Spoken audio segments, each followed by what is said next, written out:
Muy buenas noches, estimados amigos, a todos quienes se van conectando a esta transmisión en vivo que hemos realizado en alianza a los medios de comunicación Troncal Live y Multicanal.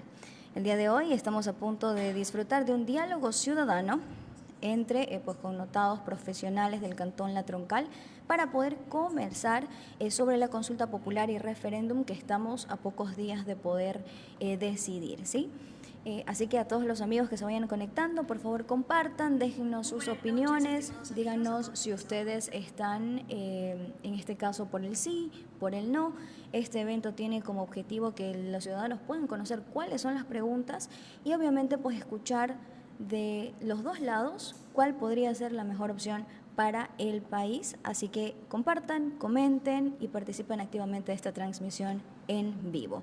Las opiniones que se viertan en este espacio son de estricta responsabilidad de quien las emite, así que amigos, están cordialmente invitados a este bonito espacio de diálogo ciudadano.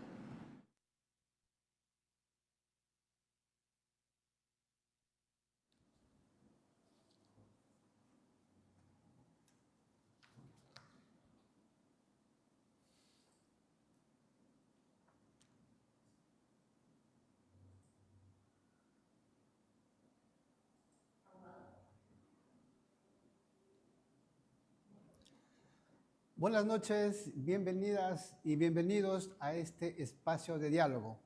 Hoy analizaremos una de las decisiones más importantes para el país, la consulta popular y referéndum 2025.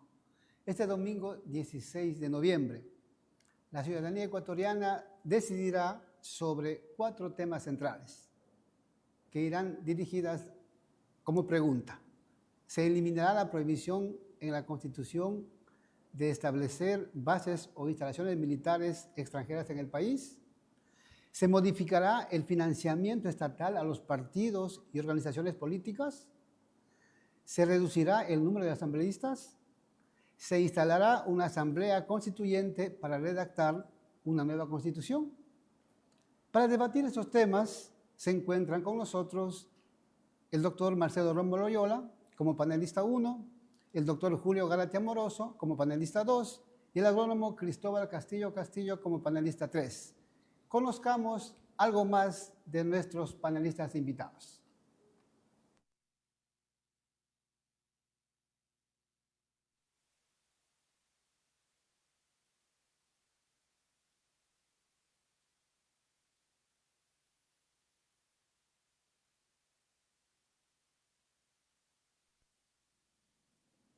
Bien, en este momento vamos a conocer el perfil del abogado Marcelo Romo. Magíster en Derecho Curricular por competencias, abogado de los Tribunales de Justicia de la República, diplomado en Ciencias Penales, primer decano de la Universidad Católica San Pablo de la Troncal y catedrático por 30 años, profesor del Instituto Superior Dr. Enrique Novoa Arízaga, segundo concejal del Cantón La Troncal, iniciador de la vida jurídica del municipio, consejero provincial, gobernador de la provincia del Cañar, presidente de la Unión Nacional de Educadores Núcleo de La Troncal, presidente de la Asociación de Abogados del Cantón La Troncal, vocal principal del Colegio de Abogados de la provincia del Cañar.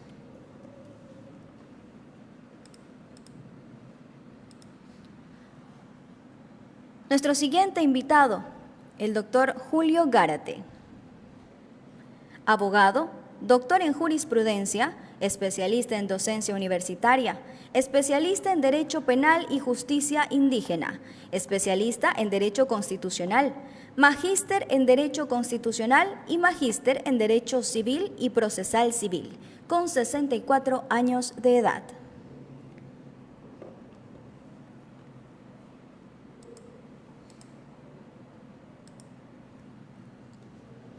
También nos acompaña el agrónomo Cristóbal Castillo, agente de extensión agropecuario del CREA Azuay y Ponce Enríquez, agente de desarrollo rural en La Troncal, administrador general del Sistema de Riego Manuel de J. Calle, gerente de la Corporación Ecuatoriana de Comercio e Industrialización de Productos Orgánicos, Corporito.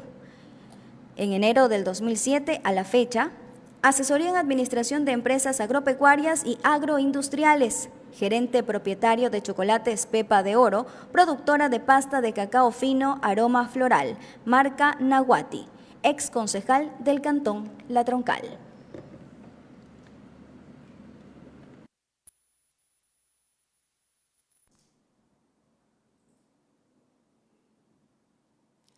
Bueno, una vez que hemos conocido los perfiles de nuestros invitados, damos la bienvenida para que lo hagan un saludo personalmente. Doctor Romo.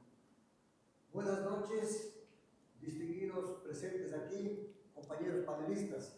Buenas noches a la ciudadanía que nos escucha.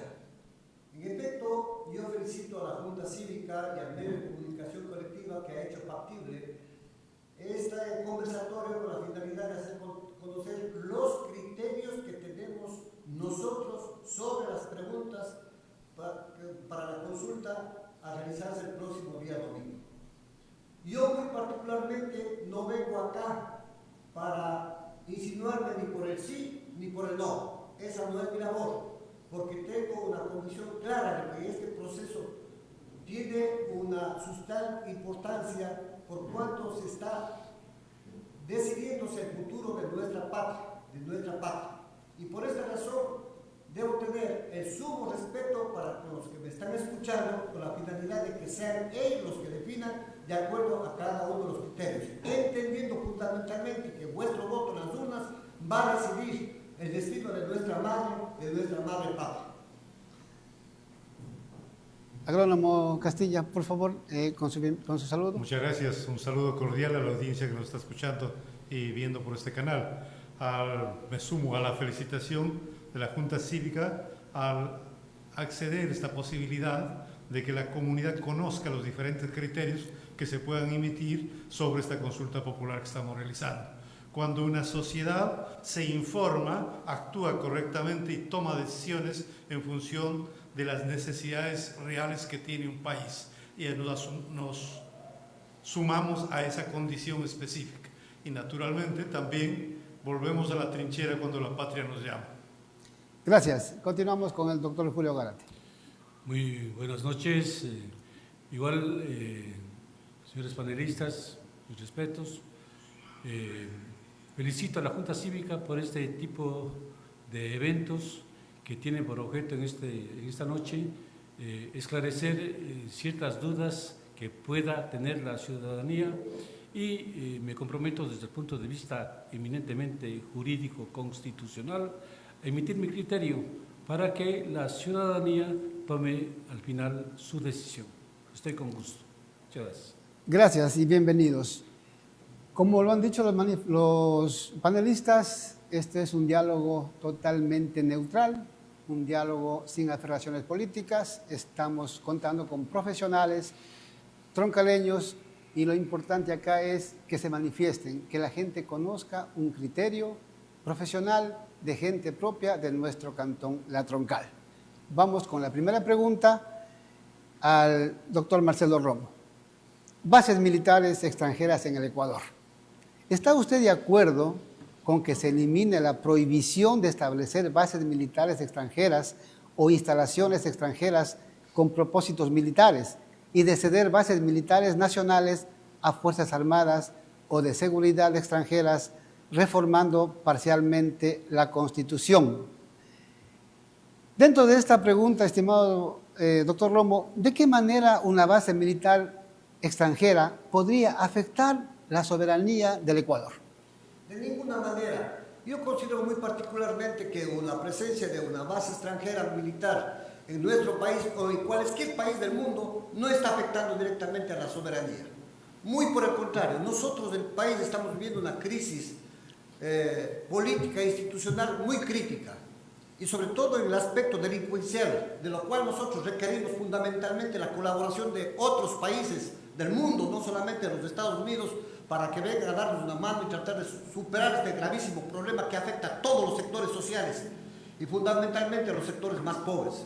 Por lo tanto, instalar una base militar extranjera en cualquier diferente parte de nuestro país, no creo que estamos afectando a la soberanía de nuestra patria.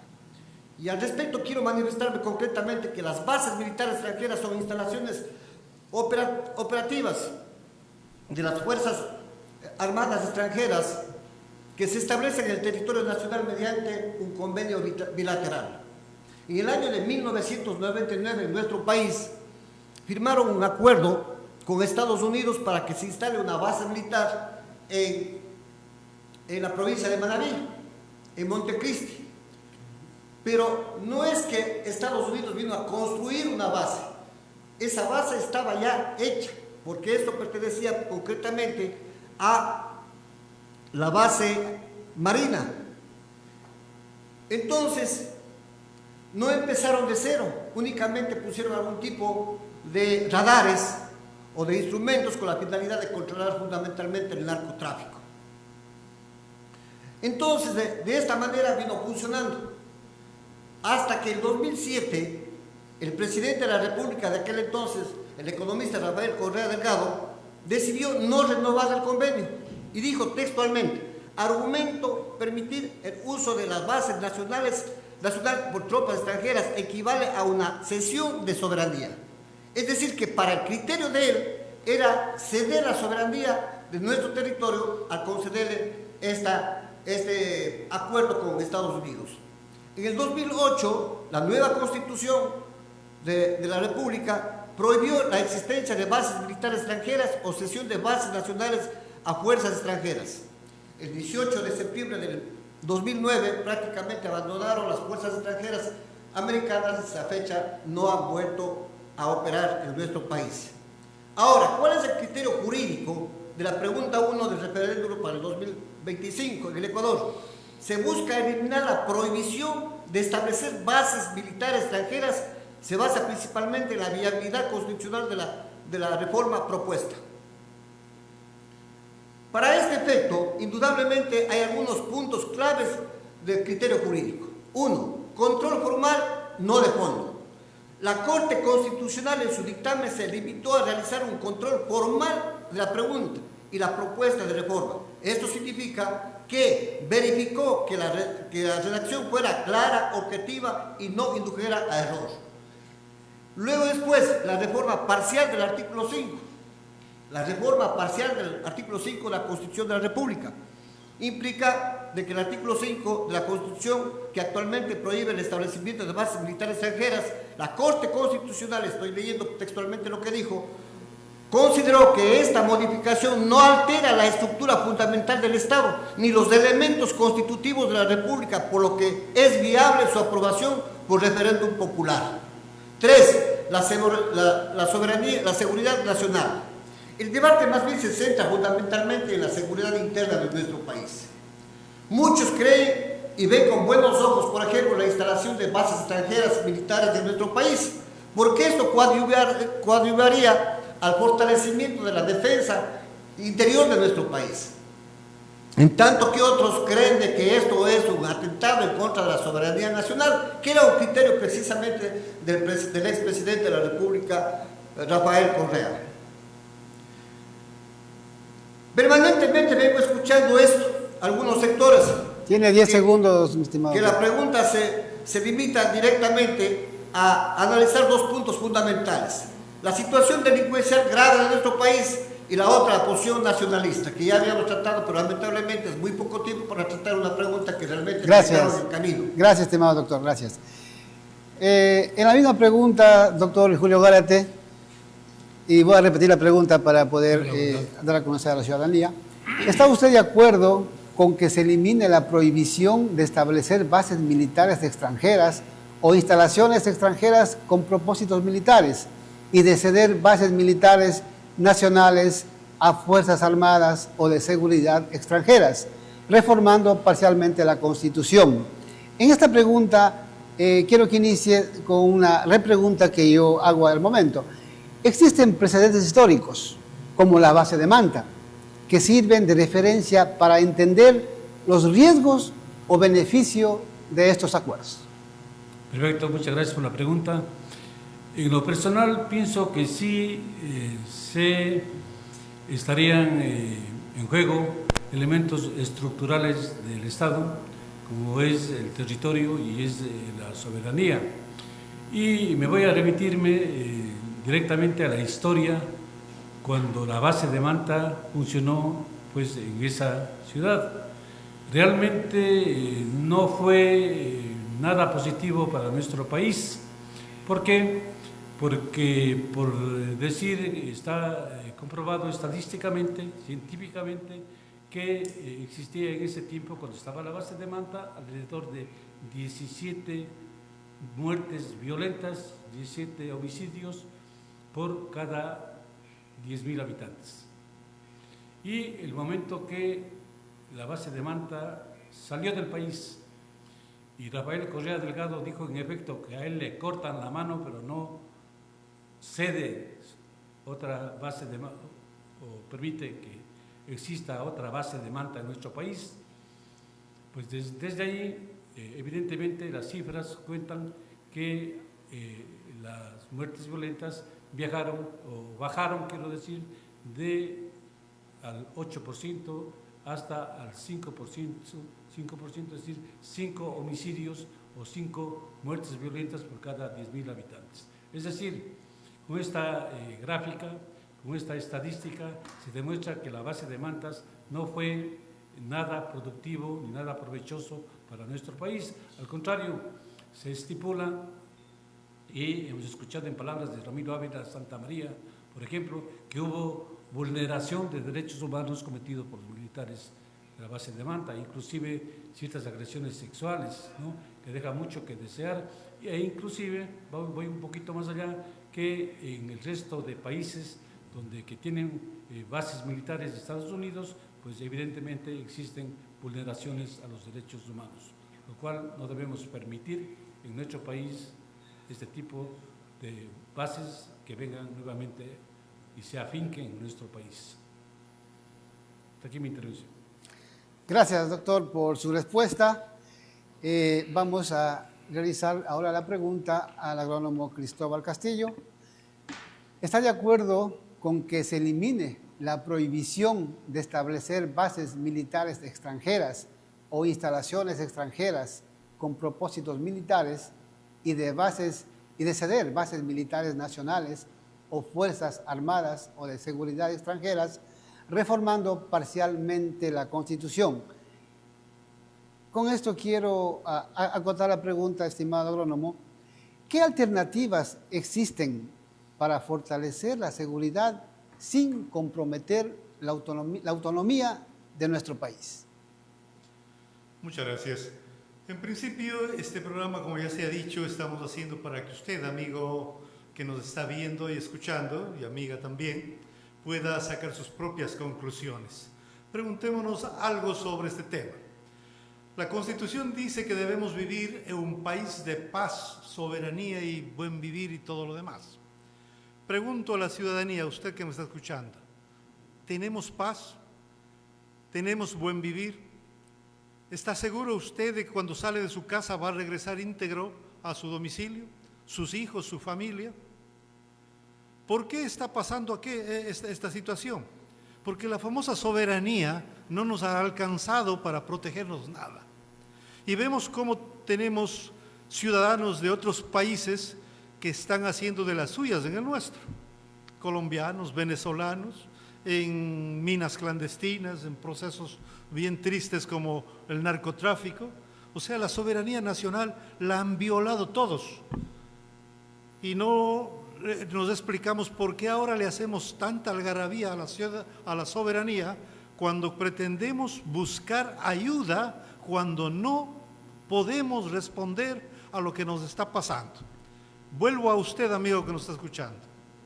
Cuando usted no puede hacer algo, cuando le está pasando alguna desgracia, rebasa sus fuerzas, usted pide ayuda, ¿verdad?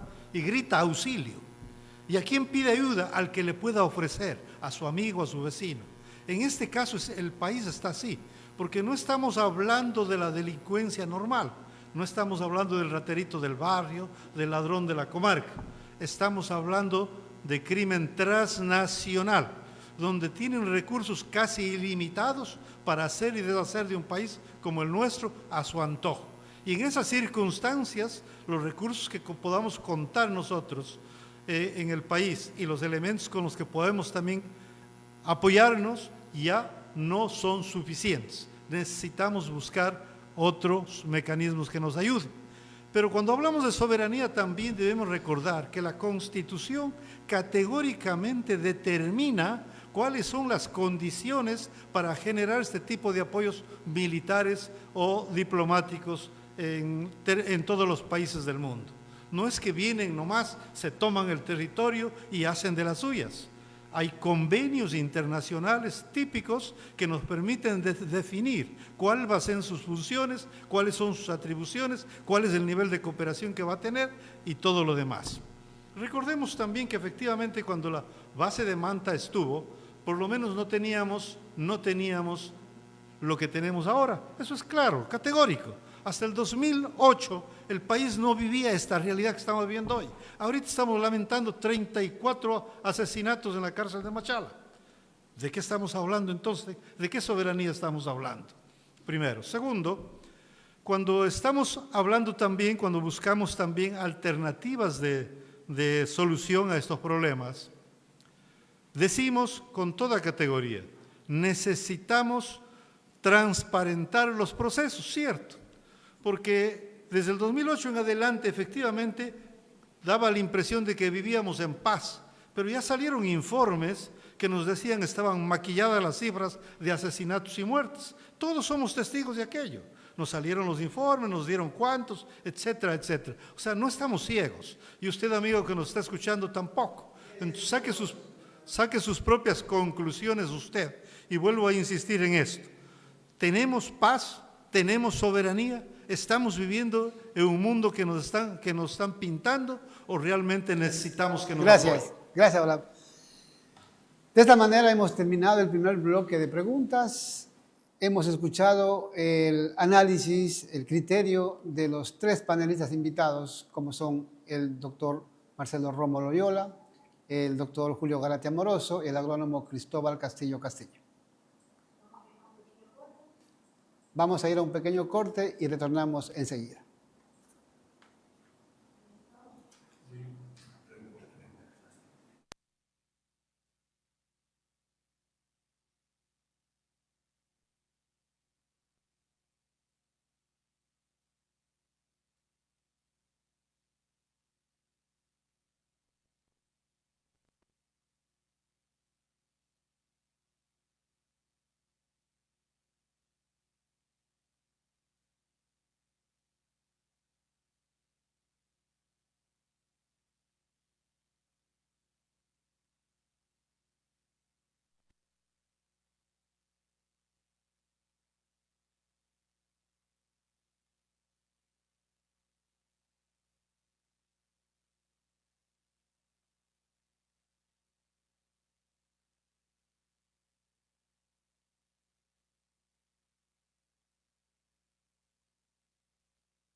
Gracias por estar permitiendo llegar a sus hogares. Hoy estamos aquí en un diálogo muy importante con profesionales de nuestro cantón La Troncal.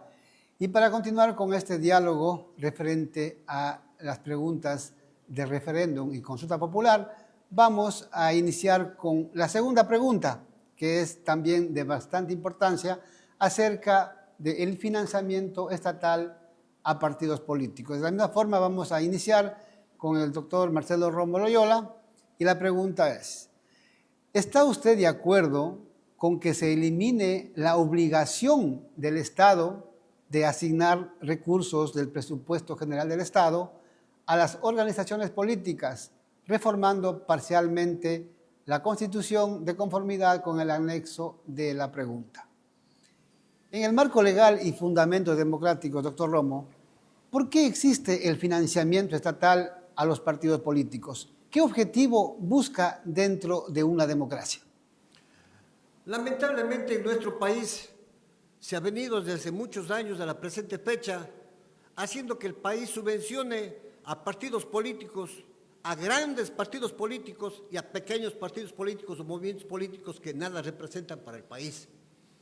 Y esto ha sido desastroso para la economía de nuestro país, sabiendo que todos esos recursos económicos que se asignan a los partidos políticos indudablemente salen del bolsillo del pueblo ecuatoriano, de la gente pobre, de la gente menesterosa.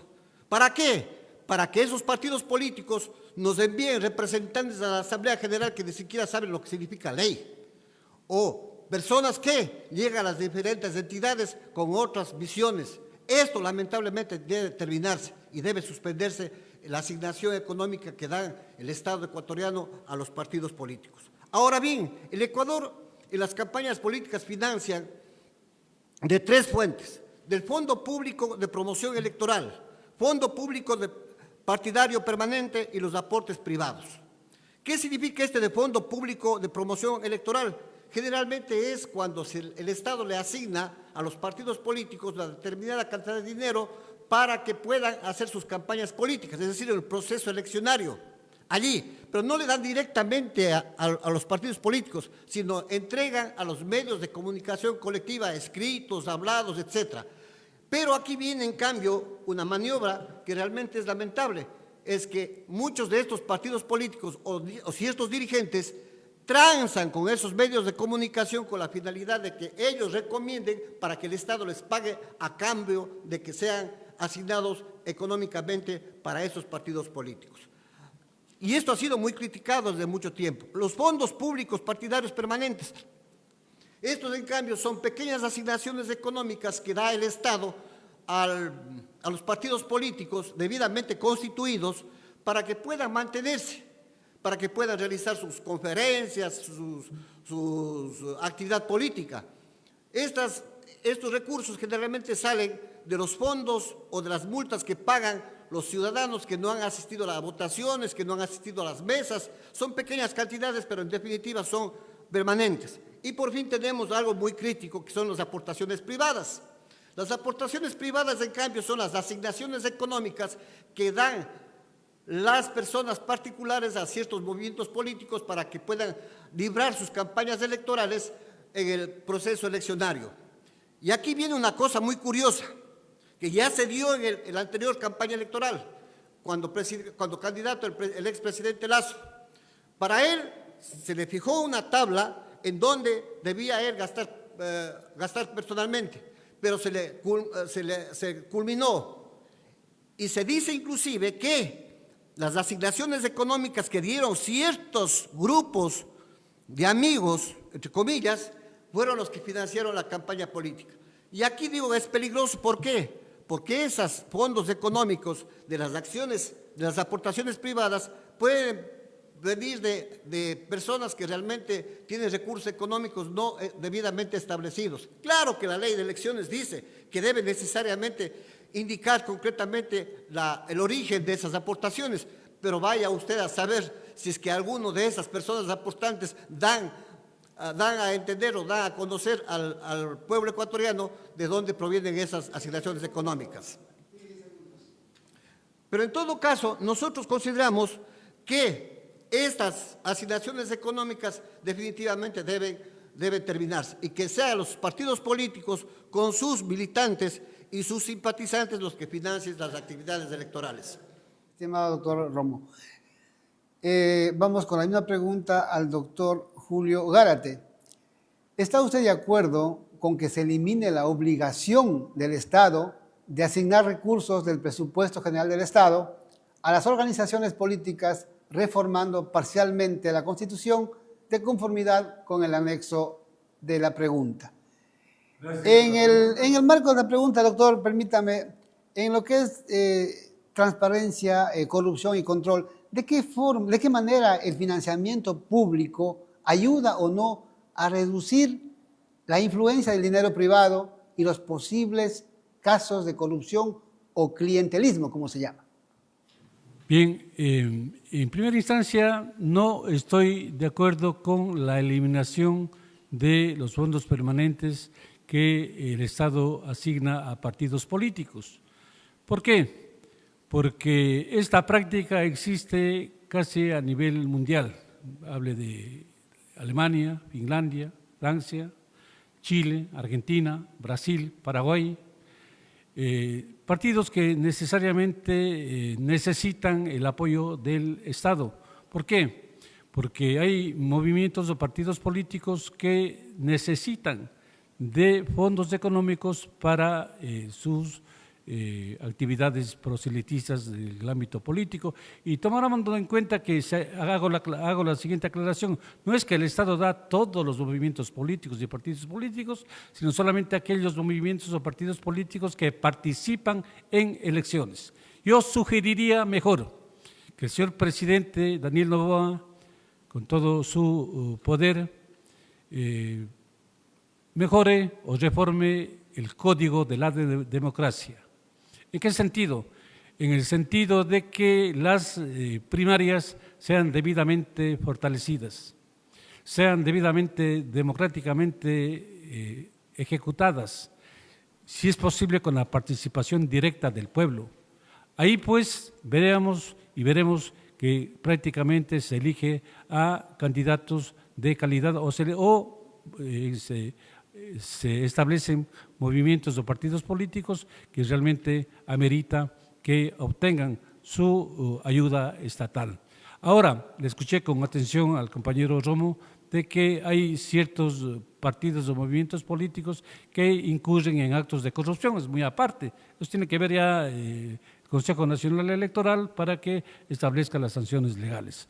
Pero realmente esta pregunta sería también privatizar la democracia, privatizar los movimientos o partidos políticos con aquellos que tienen grandes chequeras en desmedro de las minorías que carecen de medios económicos. Hay un principio universal que conoce el distinguido abogado Marcelo Romo, y de seguro mi compañero de panel, que en todo litigio, en toda elección, tiene que haber igualdad de armas, señor.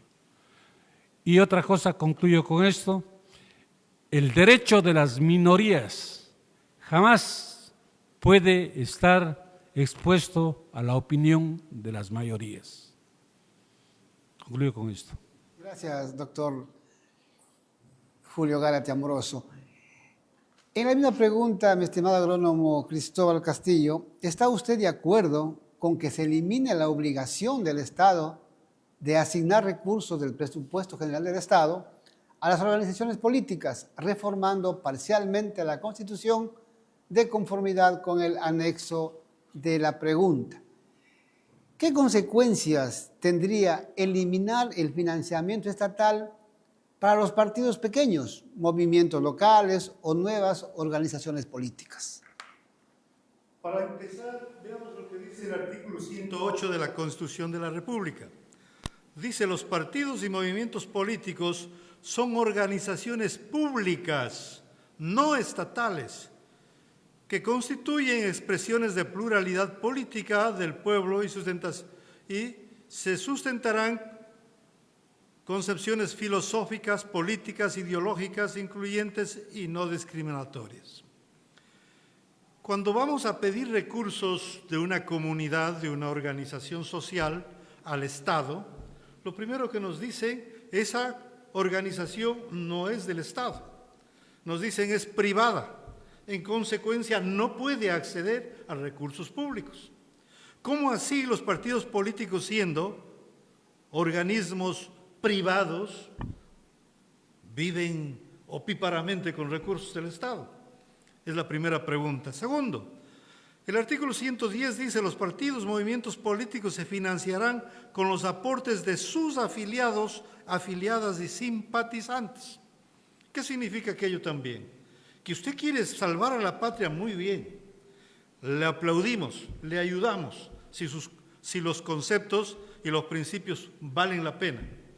Y ponemos también nuestro granito de arena para que eso suceda. Pero no puede venir de Salvador a la patria, pero deme la plata para salvarla, ¿no? Si somos prácticos, y esa es la idea que queremos dar, al menos de mi parte, con ciudadanos, aquí no hemos visto en la Troncal por años haciendo campañas políticas. formando inclusive, la ley manda que sus recursos sean para capacitación, para formación política, para preparación de planes y programas de desarrollo del Estado, tanto local como nacional, etcétera, etcétera. ¿Cuánto hemos visto de aquello? Cero, diría yo, porque si el municipio quiere hacer alguna obra, tiene que contratar técnicos y pagar para que le hagan sus estudios, y así por el estilo. El Estado igual. Entonces, esos recursos no han ingresado para eso. Segundo, no hemos visto campañas de capacitación de los partidos políticos donde pongan su dinero. Aquí en la Troncal hemos visto capacitaciones a través de todos los tiempos, pero ha sido la misma ciudadanía la que con sus conocimientos va a formar a ese personal. Cristóbal Castillo, por darlo solo como ejemplo, lleva casi 50 años haciendo aquello. Nadie me ha pagado un centavo. Entonces, ¿a dónde fue a parar ese dinero que supuestamente iba para capacitación, para formación de la ciudadanía en los procesos políticos participativos? En consecuencia, siendo así, ya el doctor Romo lo manifestaba categóricamente, hay serias dudas de cómo se usan esos recursos, y todos lo sabemos también, porque es vox populi aquello. En esas circunstancias, lo lógico es que nos ahorremos los recursos para invertir en algo. Y los partidos políticos que se consideren serios, que se consideren formales y que quieran con su espíritu patriótico levantar este país que está en el suelo, pues ayúdenos, ¿no? Pongan su participación, hagan con sus recursos, con sus conocimientos, con sus capacidades, y estaremos dispuestos a poner el hombro. Hace un rato les decía, tomaremos también nuestro lugar en la trinchera, porque así debe ser cuando hablamos del país en términos concretos. En consecuencia, los que nos están escuchando sabrán sacar sus propias deducciones, ver qué deciden al respecto. Por mi parte tengo que decir categóricamente, esos recursos no han ido a garantizar ninguna participación política consciente y efectiva. Con esta última participación culminamos el segundo bloque de preguntas. Volvemos en un instante. Hay una pequeña tos.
Troncal, transmitiendo este importante diálogo con tres personajes muy importantes del Cantón Troncal, tres profesionales dando su criterio, dando su punto de vista referente a la próxima consulta popular que se realizará el día domingo 16 de noviembre.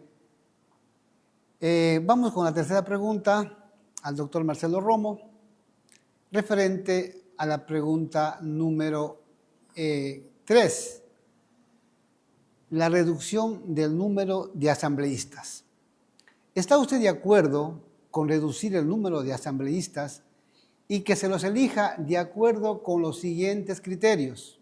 10 asambleístas nacionales, un asambleísta elegido por cada provincia, un asambleísta provincial adicional por cada 400,000 habitantes, de acuerdo al último censo nacional. ¿Cómo afectaría esto, doctor Romo, la reducción del número de asambleístas a la representación ciudadana en la Asamblea Nacional? Indudablemente tengo que ser categórico en lo que respecta a la respuesta a esta pregunta. Nosotros pertenecemos a una provincia pequeña y por lo tanto vamos a tener un solo asambleísta. Entonces, ¿cómo voy a estar de acuerdo que nosotros con un solo asambleísta frente al Guayas, que va a tener 19 asambleístas, no podamos estar en igualdad de condiciones? Se nos está minimizando los intereses provinciales. Por eso es que nosotros creemos definitivamente que no debe pasar en estas condiciones la situación de la reducción de asambleístas. El argumento de los que piensan de esa forma dicen concretamente que la reducción de los asambleístas es para mejor provecho, para que sea más eficiente la Asamblea Nacional. Por favor, señores, aquí llamo la meditación al pueblo ecuatoriano y que piense fundamentalmente. Las últimas asambleas nacionales, ¿qué prestigio tuvieron?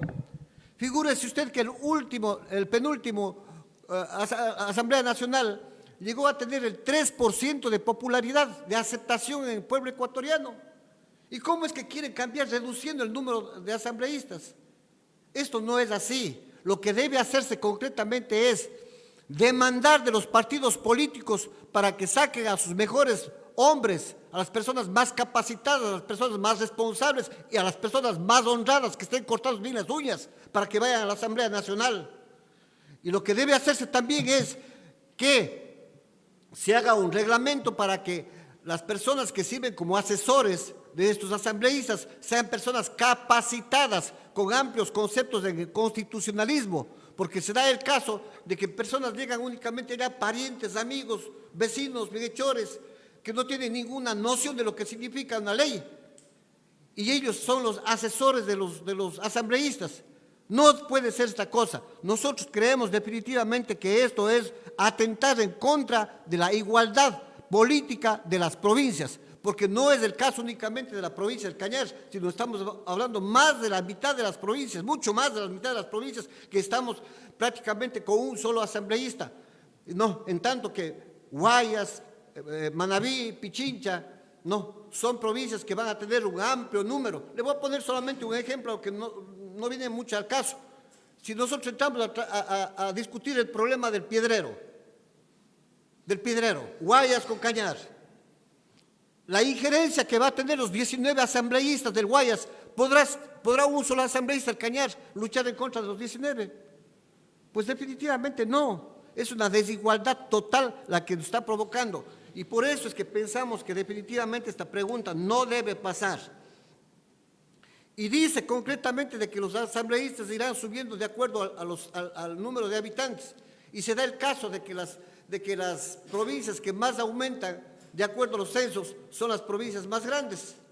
Son las provincias más grandes y no las pequeñas. Por eso nosotros hemos indicado concretamente que la propuesta para la mejor asamblea sería fortalecer los equipos de legisladores, y para eso no se necesita reforma o enmienda constitucional. Para fortalecer los equipos de los legisladores se podría poner un requisito más riguroso para que los servidores públicos que ingresan a trabajar con esos asambleístas sean personas capacitadas en las diferentes materias que estén actuando esos legisladores. Es uno de los elementos centrales, que los asesores asistan a equipos que formen parte del legislador, que sean perfiles cualitativos y calificados acorde a la comisión a la cual pertenecen. No creemos de ninguna manera que menos legisladores van a hacer mejor las cosas, con ese prestigio que tiene actualmente la Asamblea Nacional, el primer poder del Estado. Definitivamente nosotros no consideramos que sea la mejor fórmula de reducir el número de asambleístas en el Congreso Nacional para que se haga una mejor legislación. Gracias por su respuesta. En el mismo tema, con el doctor Julio Gárate, ¿está usted de acuerdo con reducir el número de asambleístas y que se los elija de acuerdo con los siguientes criterios? 10 asambleístas nacionales, un asambleísta elegido por cada provincia y un asambleísta provincial adicional por cada 400.000 habitantes, de acuerdo al último censo nacional. El problema de la Asamblea, estimado doctor Gárate, es la cantidad de miembros o la falta de reformas estructurales, capacitación, control, ética, rendición de cuentas, etc. Bueno, gracias por la pregunta. En primer lugar, no estoy de acuerdo que haya la reducción del número de asambleístas, aprovechándose de que la Asamblea Nacional, como ya lo dijo mi compañero Marcelo Romo, está prácticamente con poca credibilidad, bajísima credibilidad a nivel nacional, y la calidad de asambleístas deja mucho que desear. Con honrosas excepciones, hay muchos asambleístas que se atreven a ir a una curul y no saben el concepto de ley. Allá se va a procesar, se va a crear leyes, se va a fiscalizar, se va a derogar leyes. Tenemos un basurero jurídico que sobrepasa las 100.000 leyes que deben irse al basurero jurídico para depurar esas leyes, y nuestros legisladores no cumplen con ese papel. De eso se ha aprovechado el gobierno, y debo decirles y ser claro con la ciudadanía que nos mira y nos escucha, que son 3 preguntas gancho. ¿Para qué? Para que se facilite el sí en la consulta popular. Tanto la pregunta de bases militares, pregunta número 1, la pregunta número 2 de reducción o eliminar el presupuesto a favor de los partidos políticos, y esta pregunta que se refiere, y la gente piensa, a lo mejor, chusa, vamos a tener menos asambleístas, ellos no trabajan bien, va a haber un ahorro para el Estado. Falso.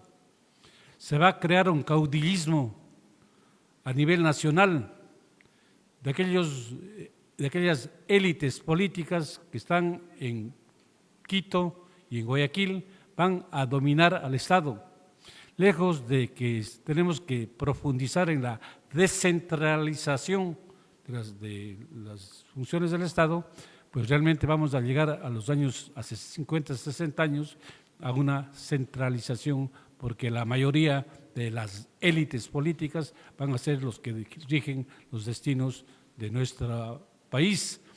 ¿Cómo va a ser posible que en democracia tengamos que soportar, si cabe el término, aún aquí en la provincia del Cañar, por poner un ejemplo, a un asambleísta 4 años? Señores, también por elemental lógica jurídica, constitucional, también en toda provincia tiene que haber los contrapesos. También tiene que haber el pensamiento, el criterio político de otro asambleísta. Y quizás también conformar movimientos que unifiquen en favor de la patria y en favor de la provincia. Por lo tanto, pienso que esta es una pregunta un tanto demagógica, que, reitero, piensa que es una ancla o un gancho para que la ciudadanía se pronuncie a favor de una asamblea constituyente que en su momento hablaremos. Está de todo deslegitimada esa pregunta.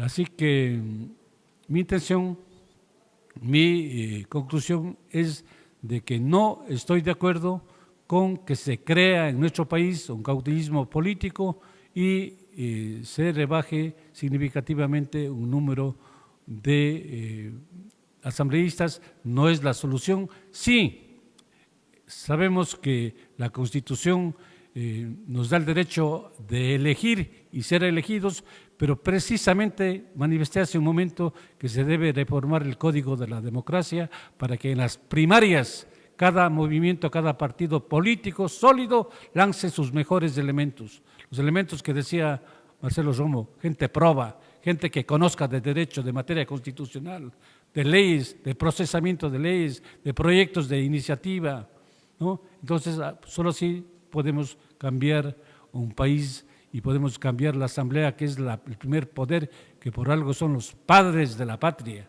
que son quienes tienen la voluntad, la obligación constitucional de derogar, de reformar, de procesar las leyes y de fiscalizar. Gracias, doctor. Con la misma pregunta al agrónomo Castillo, ¿está usted de acuerdo con reducir el número de asambleístas y que se los elija de acuerdo con los siguientes criterios? 10 asambleístas nacionales, un asambleísta elegido por cada provincia y un asambleísta provincial adicional por cada 400,000 habitantes, de acuerdo al último censo nacional. Con este contexto, estimado agrónomo, ¿qué ahorro real implicaría reducir el número de asambleístas en el presupuesto nacional? Iríamos más que por el ahorro, por la eficiencia. Y permítame, valdría la pena que la población conozca o recuerde lo que dice el concepto de política.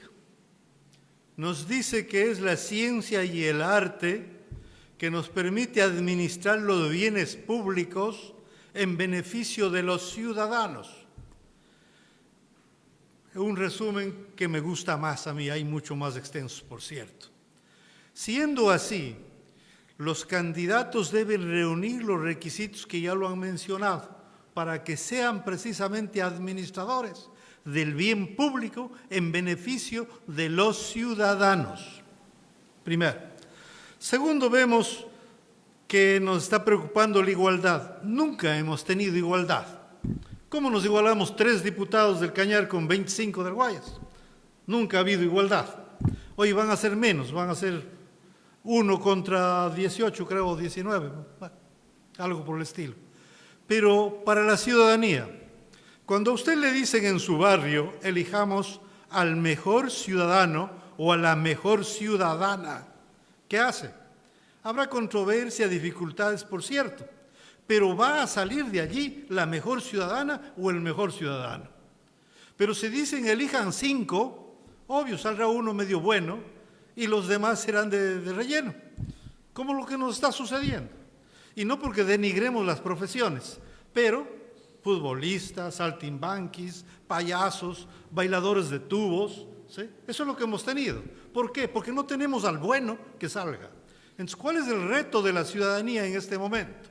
Elegir al bueno, y ya no solamente responder a que el partido político nos presente a su candidato y diga voten por él porque este es el mejor, pero mejor para él, para sus conveniencias, no para la ciudadanía. Es hora de que la ciudadanía plantee desde la base, decir, ve, aquí tenemos el bueno o la buena.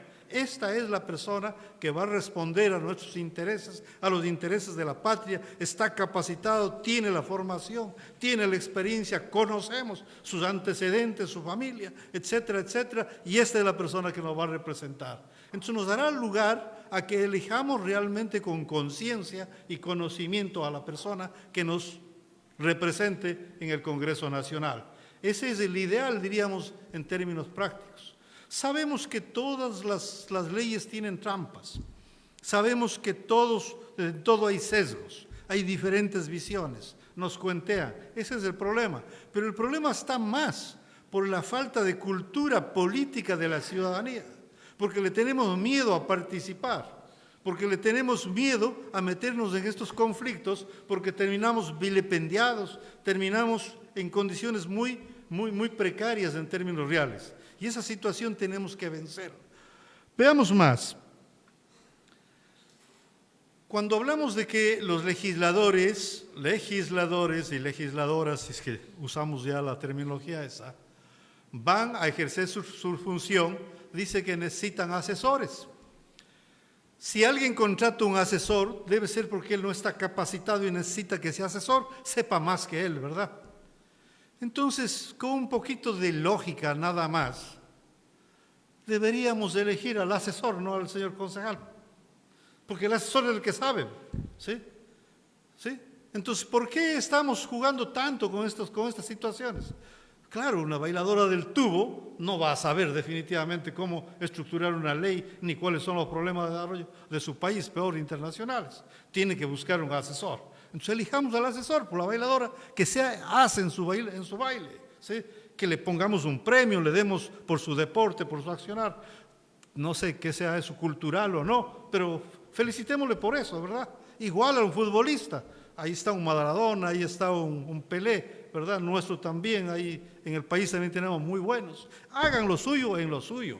Nosotros necesitamos en el Congreso personas que tengan conocimiento práctico y real de lo que va a hacer. Y es más, veamos, nosotros casi todos los días vemos en la televisión, en la radio, en la prensa, escuchamos a analistas políticos, a analistas también que hacen mucho uso, gracias por la información, pero decía, analistas constitucionalistas que nos están dando las recetas.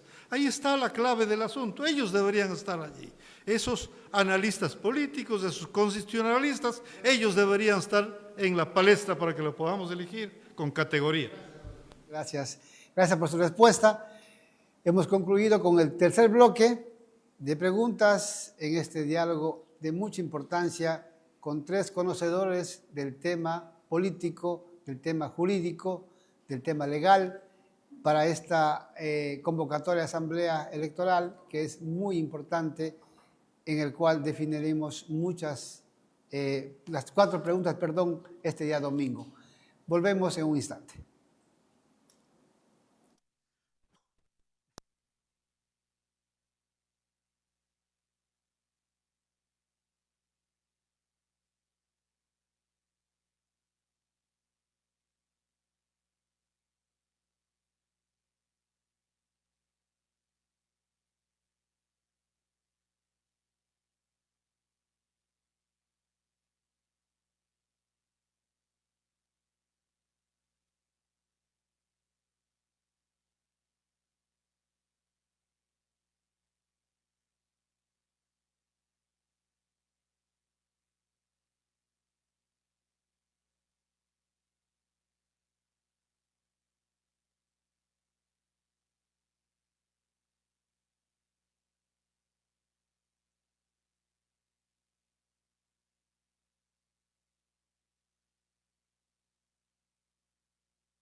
Gracias, estimados televidentes. Estamos de vuelta con este programa muy importante para esclarecer muchas cosas respecto a la consulta popular, por lo cual tenemos acá la presencia de 3 profesionales troncaleños con mucho conocimiento, con quienes estamos debatiendo o más bien dando criterios al respecto.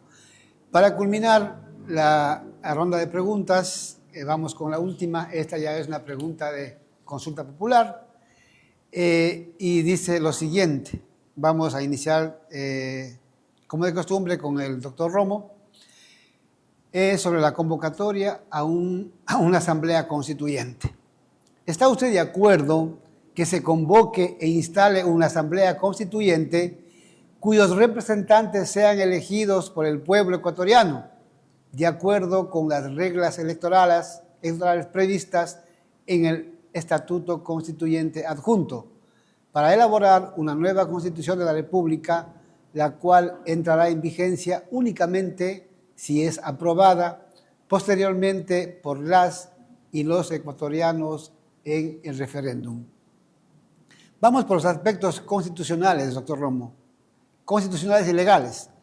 ¿Qué establece la Constitución actual sobre el mecanismo para convocar a una nueva Asamblea Constituyente? Vamos a empezar manifestando concretamente que la Asamblea Constituyente es un mecanismo democrático extraordinario. Cuando un país decide diseñar una estructura jurídica e institucional, su función principal es redactar una nueva Constitución. Pero aquí empecemos una situación de que el Ecuador está entre los 4 países en América que más constituciones ha redactado. Y eso significa una desestabilización democrática, inmadurez política, diría yo. Por ejemplo, República Dominicana es un país con mayor cantidad de constituciones, con un total de 32, desde su independencia en 1844. Venezuela ha tenido 26 constituciones a lo largo de su historia. Haití cuenta con 24 constituciones. Ecuador ha promulgado 20 constituciones diferentes. Esto significa una desestabilización democrática, sobre todo en el siglo XIX, en donde el constitucionalismo ha tambaleado. Y esto no se ha dado cuenta el gobierno actual, porque no es el hecho únicamente porque no me gusta a mí tal o cual función del Estado, porque no me da paso a mí, a mis requerimientos, voy a echar mano a una reforma constitucional. Y eso es incorrecto, porque ya ni sencillamente estamos hablando de una desestabilización democrática. Vea, por ejemplo, lo que pasa con Estados Unidos o Chile. Estados Unidos es el país más longevo en la redacción de constituciones y Chile, cosa igual. Y Chile, inclusive, con una madurez política en su pueblo, en el año de 1964, cuando pretendieron reformar algunos artículos de la Constitución, ¿qué hizo? Lo primero que hicieron era nombrar un cuerpo colegiado y luego de estudiar la procedencia, indicaron que se consulte al pueblo para ver si es que estaban o no de acuerdo con la reforma a la Constitución. Llamaron al pueblo y negaron, no señor, la Constitución sigue igual. Eso es madurez política. Ahora bien, el presidente de la República, Daniel Noboa, ha convocado a una asamblea constituyente para redactar una nueva constitución del Ecuador. Y aquí le pregunto, hago una pregunta a los ecuatorianos. ¿Usted cree que la carta fundamental del Estado, o cuando en muchas ocasiones he escuchado decir aquí en esta universidad al doctor Gárate, la Constitución es la ley de leyes, la ley suprema del Estado, se puede redactar en apenas 8 meses? Una Constitución que debe durar, como decía el anterior presidente de la República, Rafael Correa, 300 años. No, se puede redactar una Constitución en apenas 8 meses. Están preparados los asambleístas constituyentes a ser electos para que puedan redactar una Constitución en tan corto tiempo. Señores, necesitamos una madurez, un un estudio profundo acerca del constitucionalismo para redactar una constitución verdadera que venga a constituirse en la columna vertebral para el funcionamiento político democrático del Estado ecuatoriano. Y no, señor, que sea la constitución de la política como una pelota de fútbol para cuando venga un presidente todo el mundo patee cuando le da la gana y haga lo que le dé gana, desconociéndose. Recuerde usted lo que decía el presidente de la República de ese entonces, Rafael Correa, en una de sus sabatinas, que él ha sido, que goza del prestigio del Ecuador y por lo tanto es el máximo personero del Ecuador. Qué poder legislativo, qué poder judicial, todo estaba bajo las suelas de él. Eso no es democracia, es inmadurez política. Eso afecta al prestigio internacional de nuestro país y por eso estamos como estamos, porque nosotros no tenemos una constitución sólida que venga a dar garantía jurídica a nuestro país. Ahora, claro, este proceso está regulado por la normativa constitucional y requiere una serie de pasos formales, incluyendo un dictamen previo de la Corte Constitucional, consulta popular, referéndum. El objetivo declarado es introducir reformas estructurales al orden constitucional vigente. Antes de venir acá, ya veía en noticias de que ya están asomando los candidatos como que ya se hubiera ganado el sí. Ya hay candidatos, precandidatos a la Asamblea. Por más representantes que sean, por más solidarios que sean esas personas que vi yo en pantalla, pero ¿qué saben ellos de constitucionalismo? Al menos una de ellas. ¿Qué saben eso? Necesitamos gente que sea capacitada, que tenga conocimientos cabales. Yo creo que definitivamente si tenía las buenas intenciones del presidente de la República de convocar a una asamblea constituyente para reformar la Constitución, debía, pues, en primer lugar, llamar a los cuerpos colegiados, a las organizaciones sindicales, a las cooperativas, a las instituciones privadas, a los sectores populares, para de esa manera tratar de auscultar a ver si es factible la reforma de la Constitución. Luego, después, señor, buscar a los mejores personeros como asesores, decirles si está o no está correcto, y hacer como hicieron en Chile en 1964, convocar al Ecuador para que diga, señores, es o no conveniente, creo o no conveniente reformar la Constitución. Ahora, si me preguntan a mí personalmente que debe reformarse esta Constitución, indudablemente, pues, debe reformarse la Constitución, pero no a la voz del carnaval, inmediatamente. Ya al apuro, porque no me dieron paso los legisladores a esas leyes aprobadas, pues definitivamente reformamos la Constitución. Eso no es así, señores. La Constitución... Pregunta, tiene 90 días para hacer ese tipo de selección. ¿Es poco tiempo tal vez? Indudablemente, señor, si está ahí, todo es al apuro, todo es al andar, al correr. Y eso no es así, no estamos jugando. Yo creo que definitivamente, con el respeto de un constitucionalista como el doctor Gárate, creo que la Constitución de la República debe sumarle como un símbolo patrio, como el himno nacional, como el escudo, para que nadie lo manosee y nadie le patee como lo han pateado. Por eso es que estamos como estamos, señor, en la pobreza en que vivimos. Nos debatimos de la miseria en medio de tanta delincuencia, de tantas atrocidades que están cometiendo en el país. Leyes o jueces que prácticamente se amparan precisamente en la Constitución de la República para liberar a traficantes de drogas, ¿no? Entonces, necesariamente, si era un poco más responsable la idea de reformar la Constitución, debía pues prepararse, establecer un campo de acción, trazar los límites por donde debemos transitar para reformar la Constitución de la República, asesorarnos correctamente bien, de tal suerte que no sea únicamente una Constitución que me sirva para mí. En este periodo de gobierno, con esta Constitución voy a gobernar y vamos a salir adelante. Pero viene el otro presidente y como no le gusta esa Constitución, nuevamente tenemos que llamarlo a una Constitución y más gastos de plata, y más manoseo de la Constitución de la República y más desprestigio internacional. Eso es lo que nosotros tenemos que terminar aquí en nuestro país. Nosotros buscar concretamente de que la Constitución de la República sea un organismo que le dé prestigio al Ecuador. Vea usted este momento el orgullo que se lleva Chile. Desde ahí nace prácticamente las leyes del Código Civil, por ejemplo, chileno.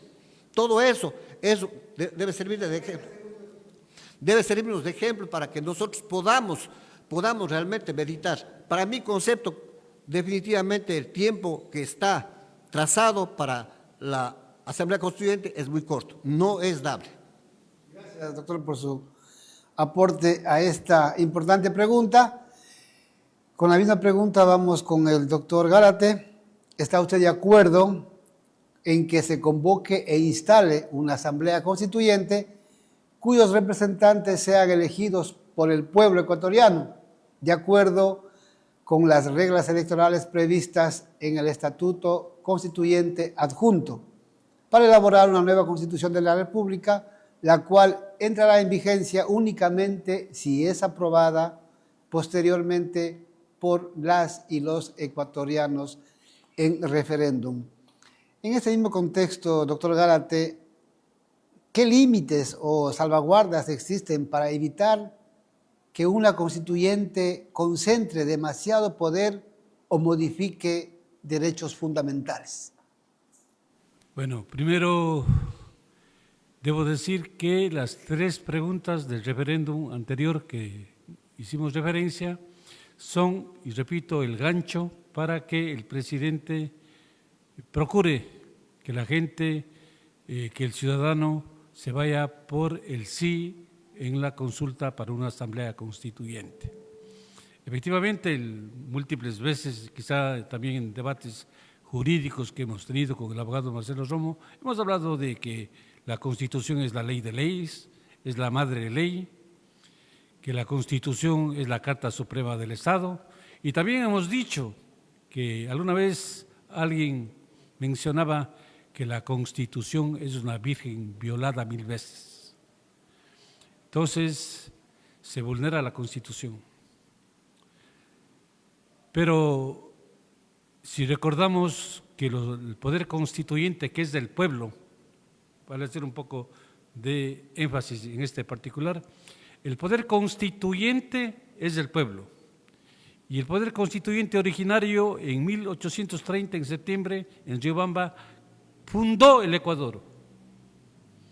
Y al fundar el Ecuador tenía que crear una norma jurídica que se llama Constitución. Y no hay norma constitucional alguna en el mundo que no ratifique y garantice el principio de igualdad y se vaya por la dignidad humana. A pesar de que nuestra Constitución en 1830 a los indígenas no eran considerados ciudadanos. Las mujeres estaba restringido el voto y una serie de restricciones.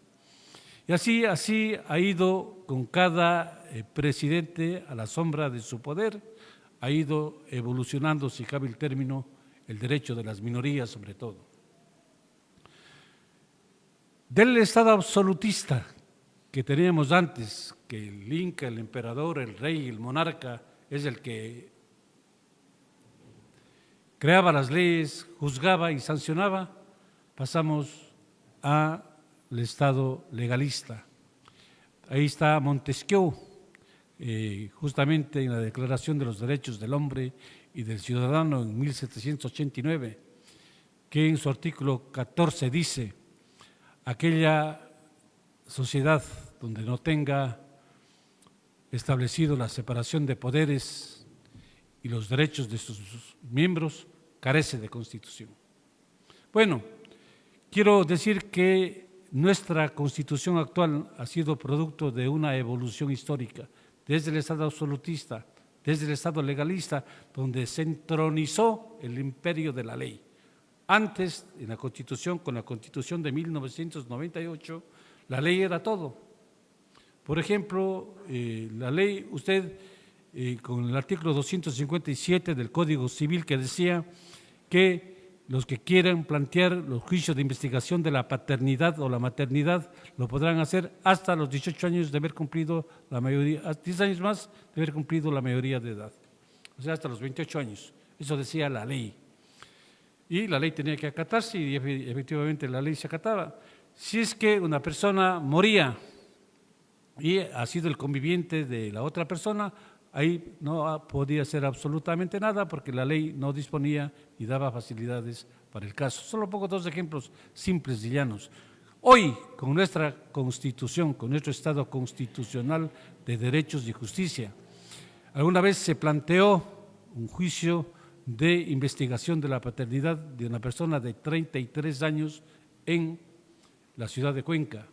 y ventajosamente el juez bien capacitado en materia constitucional tome en cuenta el artículo 11.4 de la Constitución, que dice que ninguna norma jurídica puede restringir el contenido de los derechos constitucionales. Y hizo lo que le manda el artículo 428 de la Constitución, suspendió el trámite y elevó a consulta a la Corte Constitucional, que es el máximo organismo de justicia constitucional en nuestro país, de acuerdo al artículo 429. ¿Qué cree que dijo la Corte Constitucional?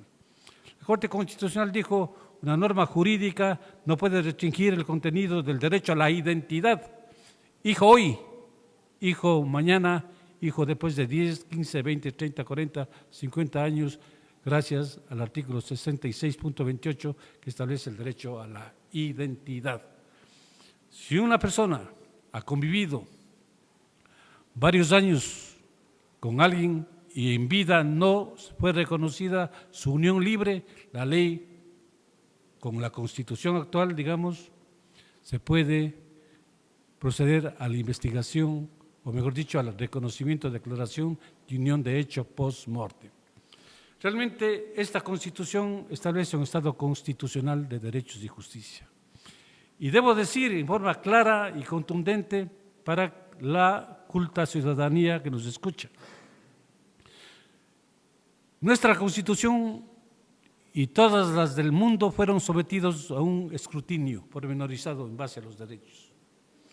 En la Universidad de Cambridge, y le ubicó a la Constitución de nuestro país, que por cierto es extensa, 444 artículos, como la cuarta Constitución mejor del mundo y como la primera mejor de Latinoamérica. Nosotros ejercemos la profesión, distinguido colega. Escucho que dicen que esta Constitución es de cambiarse porque es prodelincuencial, porque favorece a la delincuencia. Emplazo a cualquier profesional del derecho o a cualquier persona que me diga un solo artículo que favorezca a la delincuencia, como se dice sinceramente sin ningún fundamento. ¿Qué favorece a la delincuencia? Sencillamente nuestra Constitución es un límite al abuso de poder. Nuestra Constitución establece 3 tipos de garantías.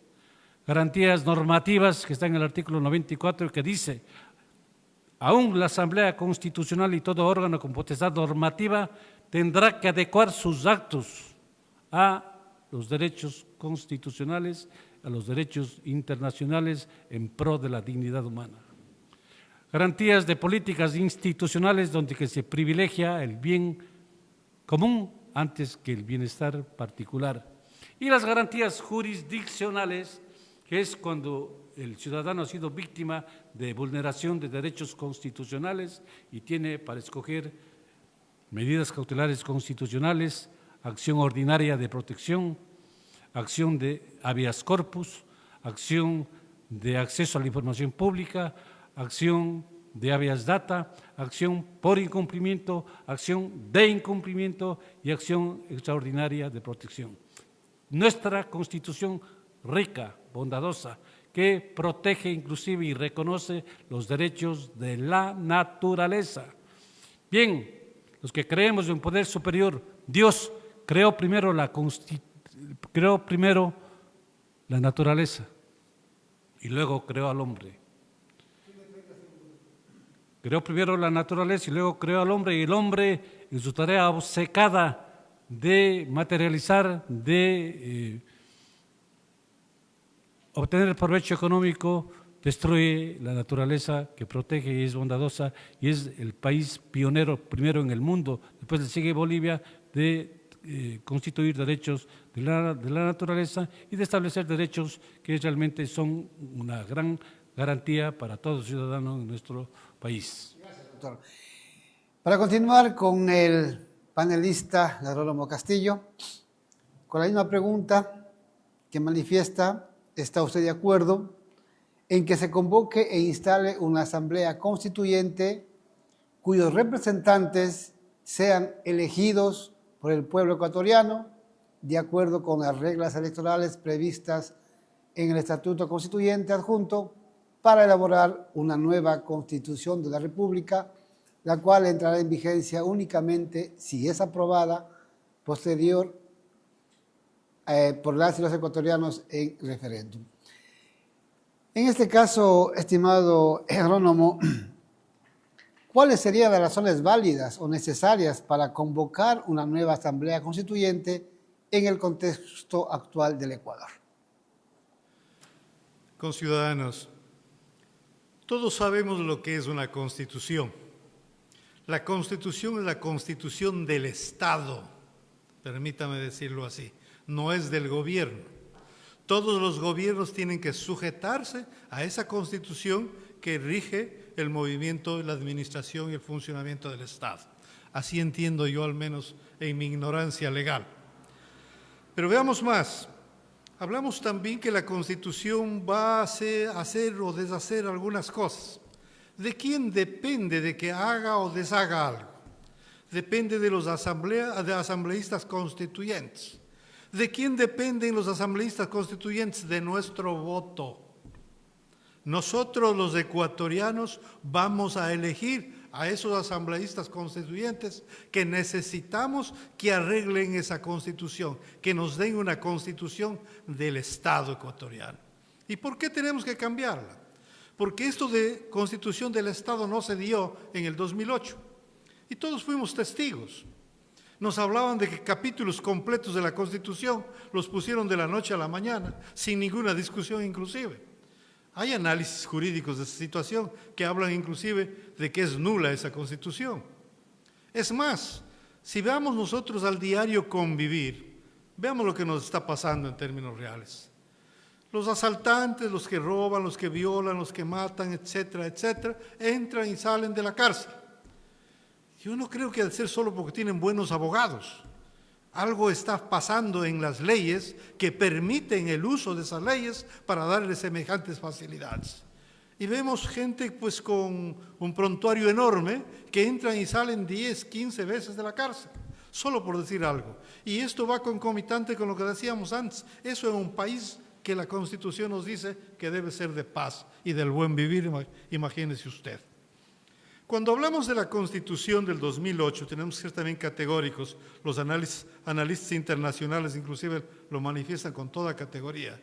Que esta Constitución respondió no a un interés estatal del país, del Ecuador, sino respondió a un proyecto político de la revolución del siglo XXI.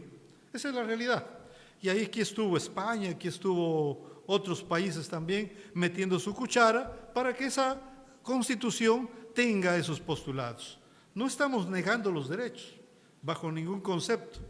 Tampoco creo que la nueva Constitución va a sacarlo de su sitio los derechos que naturalmente tenemos los ciudadanos. Pienso más bien que habrá que refinarlos, que adecuarlos de tal manera que puedan funcionar, que el derecho de uno no sea la explotación o la amenaza al otro, sino que sea derecho de todos. De eso se trata una ley, de lo que yo conozco, el principio del derecho dice eso al menos, de lo poquito que sé de esas cuestiones. En consecuencia, la Asamblea Constituyente actual que está propuesta, se supone que ya conociendo, y miren esto también es importante, nos han hecho acuerdo de los procesos, todas las civilizaciones del mundo han ido desarrollándose y desarrollando normativas que permitan adecuarse a las circunstancias que están viviendo. Venía a mi mente, por ejemplo, creo que es la primera ley, el Código de Hammurabi. Entonces, hace 5.000 años y no sé cuánto. Pero hasta ahora efectivamente se ha ido mejorando. Pero en esas mejoras también se nos han colado, al menos en nuestra Constitución, situaciones que nos están haciendo daño, que nos están causando daño a los ciudadanos. Y eso tiene que controlarse, y eso tiene que mejorarse. ¿Cómo mejorarla? Con otra Constitución, porque no podemos, ya dice la Corte Constitucional, que no pueden cambiar esto, no pueden arreglar lo otro, no pueden hacerlo, tienen que hacer una constituyente.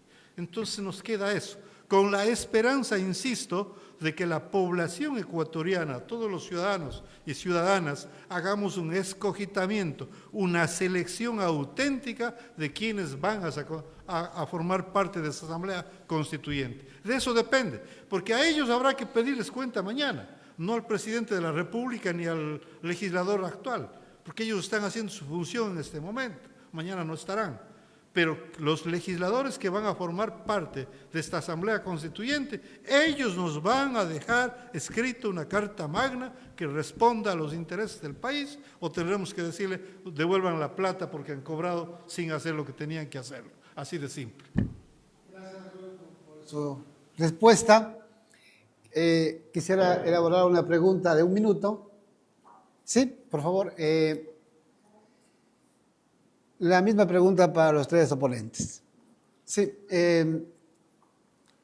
hemos dialogado ya sobre el tema y escuché al doctor Julio Gárate también, al doctor Romo, y ahora acabo de escuchar también al agrónomo Castillo hablar de las leyes. Ahora, dentro del cuerpo legal constituyente, la gente mucho se queja de la corrupción en los jueces, en los fiscales. Mi pregunta es, ¿realmente existen jueces y fiscales corruptos o leyes permisivas?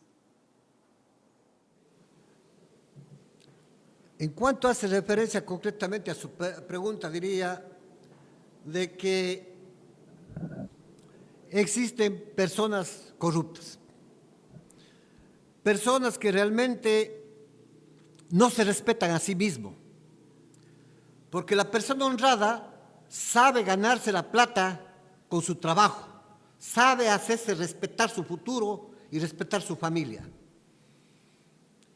Por más que existan leyes que no estén acorde con el caso que están conociendo, pues definitivamente si sabe que esa persona robó, mató, violó, no, debe precisamente combatir el delito y buscar la forma de sancionarlo, porque no puede quedar un delito impune.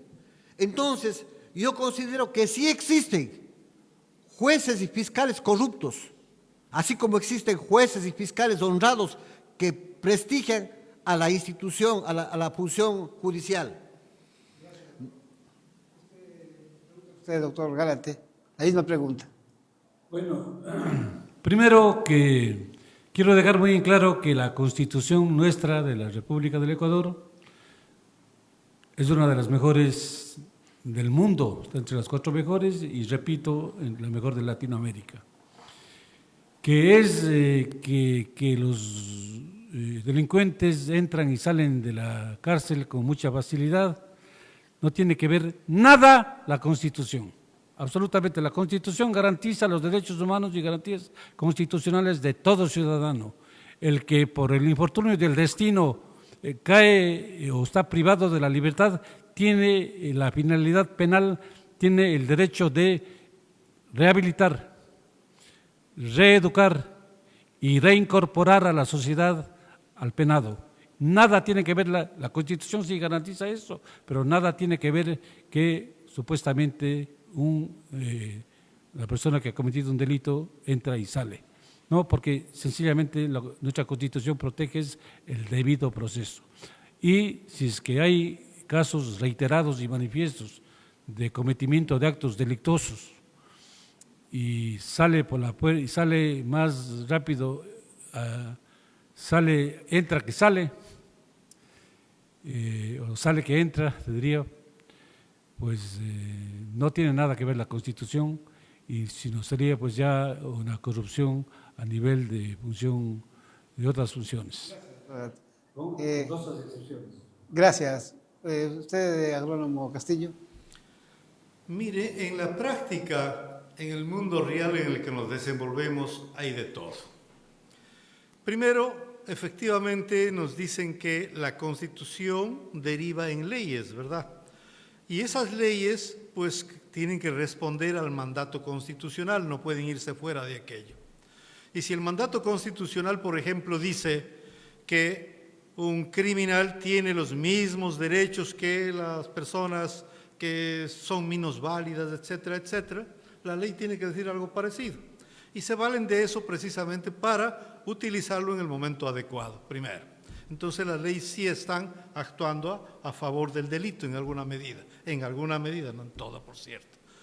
Segundo, que tenemos fiscales y jueces que les gusta actuar por la izquierda, como dice nuestro pueblo, cierto también, es evidente.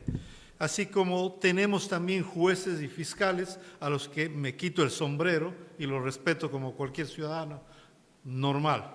En esas circunstancias vamos viviendo, pero lo que queremos justamente con la nueva Constitución es cerrar esas posibles ventanas que estén abiertas en algún lado y que permitan tanto la permeabilidad de salidas y entradas de la cárcel, cuanto la acción judicial.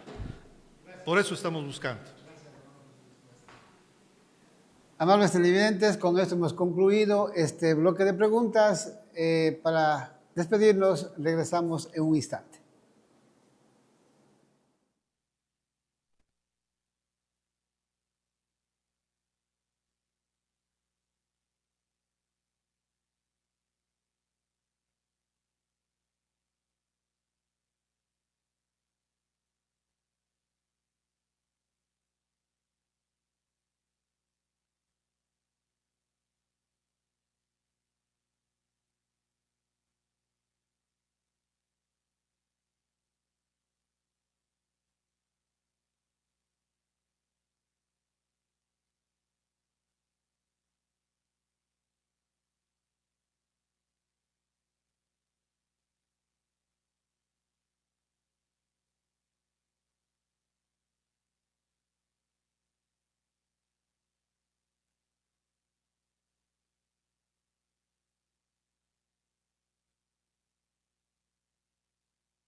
Amables televidentes, estamos de retorno para la conclusión y la despedida de cada uno de los panelistas, agradeciendo por la presencia de cada uno de ustedes, estimados panelistas. Iniciamos con la conclusión y la despedida por parte del doctor Marcelo Romo.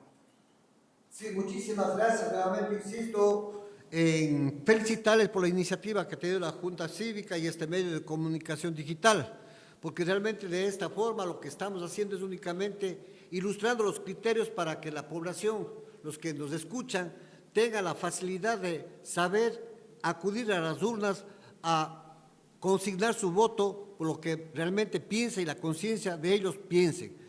No, como decía al inicio, no es una elección más, es una elección suprema. Estamos yendo a votar por algo sagrado que se llama la Constitución de la República. Y eso demanda precisamente meditación, consecuencia con nuestra madre patria. Doctor Julio Gárate. Pues también agradeciendo por la gentileza de haberme invitado a dar mi opinión al respecto. Invito a la ciudadanía que leamos la Constitución, que entendamos también de que hay una premisa mundial, una máxima, de que la violencia no se combate con más violencia. Es decir, que no es preciso que se crea la pena de muerte, por ejemplo, o la cadena perpetua. No, en países que eso se aplica no se ha mermado el índice delictual. Indicar de que nuestra Constitución es una de las mejores y por favor leer. Hemos escuchado que de cierta manera favorece la delincuencia. Falso, no hay un solo artículo. Garantiza el debido proceso, la tutela judicial efectiva, la seguridad jurídica a plenitud.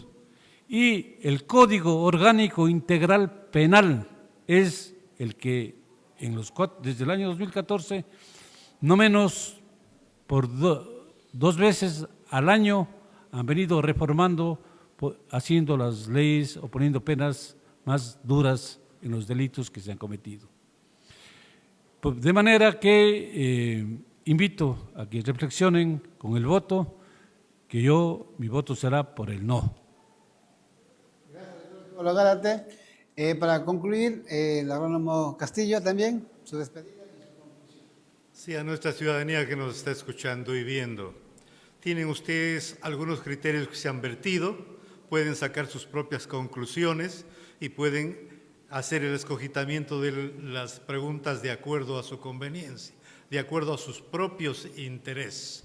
Quiero también aprovechar la oportunidad para agradecer a los medios de comunicación y también recomendarle que amplíen un poquito más este tipo de programas, porque la comunidad necesita informarse, no solamente de lo que llega interesadamente por allí, sino de paneles como estos, donde haya criterios diferentes, divergentes inclusive, porque de eso va a nutrirse la sociedad para tomar sus decisiones. Vuelvo a insistir, estamos a la disposición para cualquier tipo de acción que nos permita enriquecer el conocimiento público y aprovechar la ocasión también para aprender. He estado al lado de dos juristas que realmente es un lujo participar con ellos, porque su conocimiento pues nos enriquece también y la oportunidad de aprender siempre está presente. Muchas gracias al abogado Hernán por esta gestión tan importante, a la Junta Cívica que está haciendo su tarea. Esta es justamente la Junta Cívica actuando con civismo para la sociedad troncaleña. Muchas gracias a ustedes. Gracias a ustedes por acudir a esta invitación. Con estas intervenciones cerramos nuestro conversatorio sobre la consulta popular. El debate en las calles continúa y lo importante es que la ciudadanía cuente con información para tomar una decisión libre e informada. Agradecemos a nuestros invitados por sus valiosas reflexiones. Agradecemos de manera especial a Troncal Live y Multicanal por esta excelente transmisión para poder llegar a diferentes partes del mundo, inclusive. Agradecemos de igual manera a la Universidad Católica Campus La Troncal por facilitarnos estas cómodas instalaciones para el desarrollo de este programa. Y ustedes, amables televidentes, por acompañarnos en este espacio de diálogo sobre la consulta popular. Les invitamos a seguir informándose y participando de manera consciente y responsable en este proceso democrático. Muy buenas noches.